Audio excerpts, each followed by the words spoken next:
महाराज मनु और देवी शत्रुपा को वरदान देकर के वहाँ से चले जाते हैं। महाराज मनु तपस्या करने के बाद में मैथुन धर्म के द्वारा उन्होंने 5 संतानों को जन्म दिया।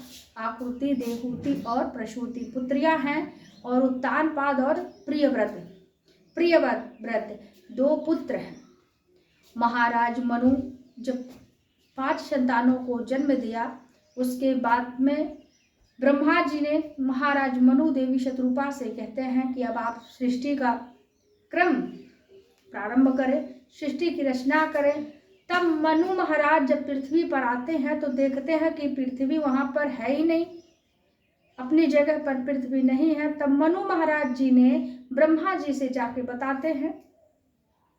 तब ब्रह्मा जी मनु महाराज की बात को सुन करके ब्रह्मा जी आते हैं तो जल में डूबी हुई पृथ्वी को देख करके ब्रह्मा जी को बहुत देर तक ब्रह्मा सोचते हैं कि पृथ्वी को जल से कैसे निकाला जाए, जल में डूबी हुई पृथ्वी को देख कैसे निकाला जाए। ब्रह्मा जी काफी देर तक मन में अभी सोचते हैं कि कैसे निकालूं। तब ब्रह्मा जी ऐसे विचार कर ही रहे थे, तभी ब्रह्मा जी को छींक आ गई। ब्रह्मा जी की छींक से उनके नासिका से अकस्मात अंगूठे के बराबर आकार का एक बराह शिशु निकला। देखते ही देखते वह आकाश में जाकर के हाथी के बराबर हो गया।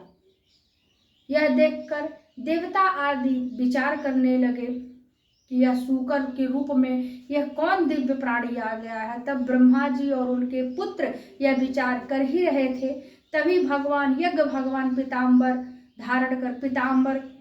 धारण कर भगवान नारायण पर्वताकार गरजने लगे और श्री भगवान ने अपनी गर्जना से चारों दिशाओं को प्रतिध्वनित करते हुए ब्रह्मा आदि सभी श्रेष्ठ देवताओं को, ब्राह्मणों को हर्ष से भर दिया। तत्पश्चात देखते देखते बराह भगवान जल में प्रवेश कर गए, रसातल में पहुंच गए, जहां पर नारायण भगवान ने अपनी माया से पृथ्वी को अपने उदर में छिपा लिया था और भगवान ने जल में डूबी हुई पृथ्वी को अपनी दाढ़ों पर लेकर के रसातल से ऊपर आए।